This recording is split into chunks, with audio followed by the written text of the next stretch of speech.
you got? Okay, I'm Trinity Cates, and this is my audience. And tonight I'm having to use my phone with my notes on it because I left my note cards at home and we're at the beach. And my visual aid will also be on my phone. We were going to have Nate physically participate so I could show a little more in a little more detail, but I'm going to do the best I can with my phone because he was not having it tonight.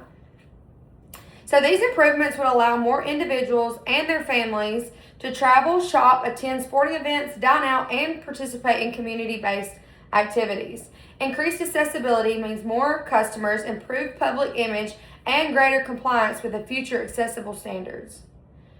Although renovations require an upfront investment, many accessibility improvements are completed during planned remodels. The long-term benefits include increased customer traffic, greater inclusion, and reduced barriers for millions of Americans. Imagine what our communities would look like if these changes become the standard instead of the exception.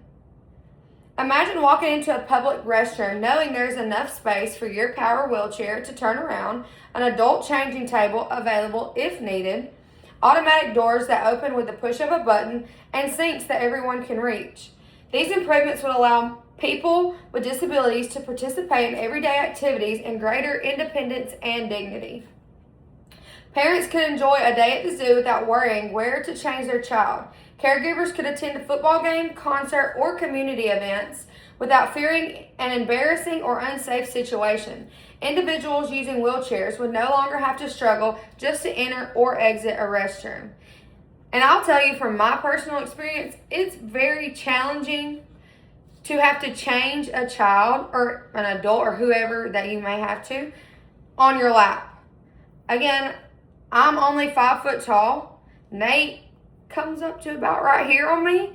And finding an accessible place to change him or change him on top of me so he's not laying on the nasty restroom floor is very hard. And even when I do sit in the floor and have him lay on my lap, it's still not comfortable. It's still not sanitary. It's just not ideal for anyone. Updating ADA restroom guidelines creates communities where everyone feels welcome. Instead of planning life around restroom accessibility, people with disabilities and their families could simply enjoy everyday experience like everyone else does.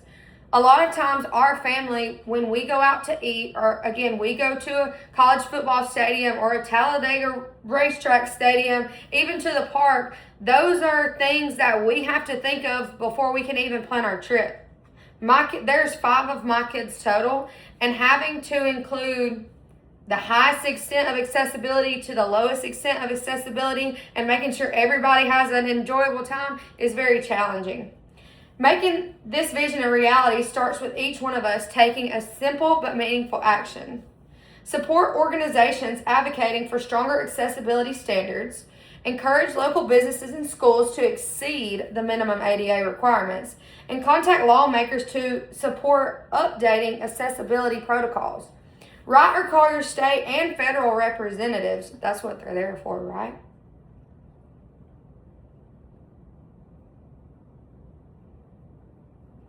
Ask businesses in your community to consider universal restroom renovations featuring remodeling projects and support organizations that advocate for disability rights and accessibility.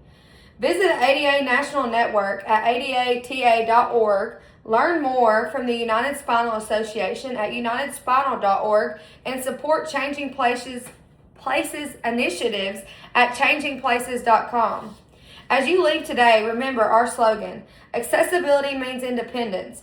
Every person deserves a restroom that they can use safely, comfortably, and with their dignity. Together we can ensure that this accessibility is not just the minimum requirement, it becomes the standard. And here's my visual aid of me and my baby. And as you can see, even with us just sitting on the couch, he's big. It's not always easy to go into a restroom that may have a changing table. Like, they have ADA accessible stalls. Most of those stalls have a baby changing table. But putting a 50+ pound child on those changing tables, most of the time they can't bear the weight. And he's super tall. So even if it does bear the weight, his legs are hanging off, his arms are both ways. You have nowhere to put diapers and wipes. I think this would just be better for everyone. Thank you.